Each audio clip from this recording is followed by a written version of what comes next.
means the one who will take care of the other.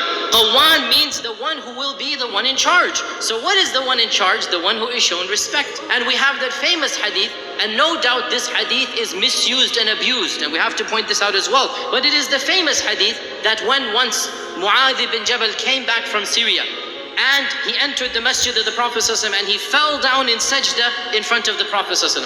And the Prophet ﷺ said to him, Ya Mu'adh, what are you doing? Who told you to prostrate to me? Why are you doing this?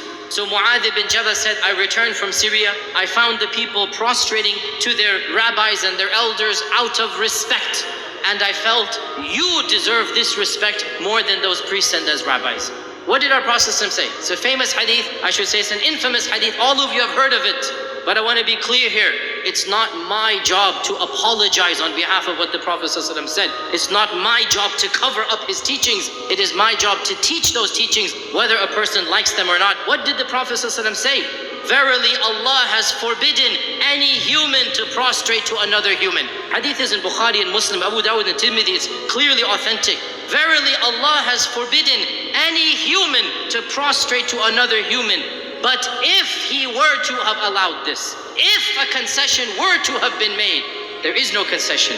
If a concession were to have been made, I would have told the wife to prostrate to her husband out of what the respect and duty she owes to him. Now, what is this prostration? It is the prostration of respect. The prostration of respect. And what does this show?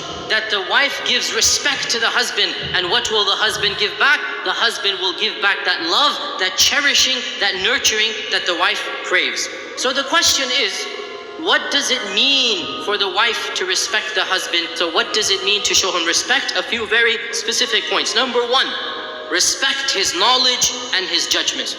Wives, respect your husband's knowledge and judgment. When your husband makes a decision, don't double guess him. Don't doubt him. Don't try to make him feel he's not intelligent, he's not qualified to do what he's doing. In other words, don't treat him like a child. Classic example. Classic example, happens all the time. Husband is driving and the wife thinks that this is the wrong way. The wife says, no, you should exit here.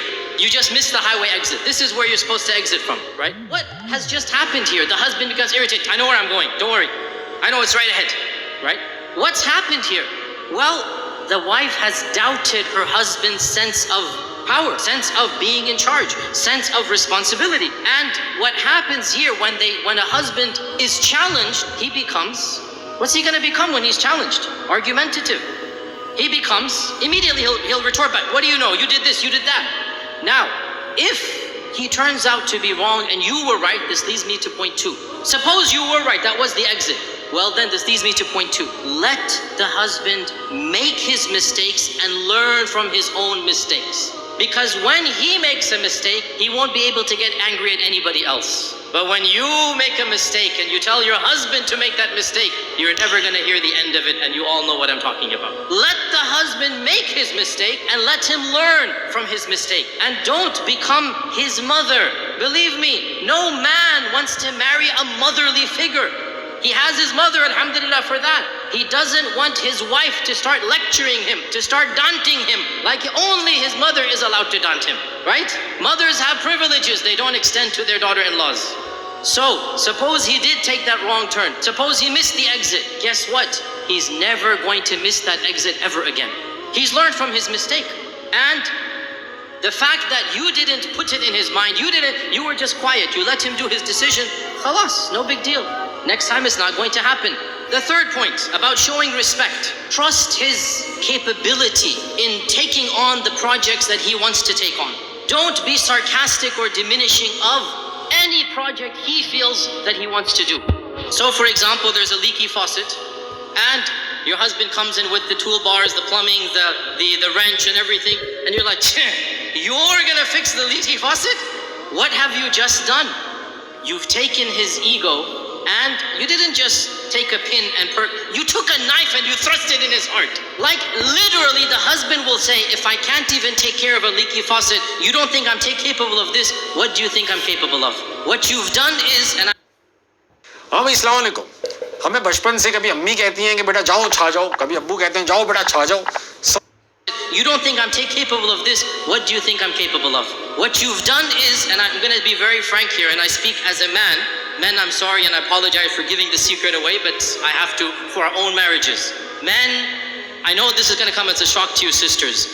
Men have big egos. I know it's going to come as a shock to you. Their egos, mashallah, tabarakallah. So, if you do anything to diminish that ego, you have hurt male pride. You have hurt male pride. So, you let the man foster his ego. Let him, if you think he's self-deluded, let him be self-deluded. He'll love you back in return. And in the end of the day, that's what you want, doesn't it, right? You want to be loved and cherished and admired. Let him make a mistake. And I will tell you another thing, sisters, frankly, if your husband does take on a challenge, you will be surprised when 9 times out of 10, he'll actually finish it in a decent manner. This is the fact of the matter. When men make mistakes, they'll go back and do it again, and do it again, and do it again, until they get it right. Allah created us that way. Allah created us that way. For you to hover over him and always pinpoint him or find a fault or diminish his ego, honestly, this is very problematic. And frankly, it's humiliating and painful for the delicate male ego. The man feels he's the protector.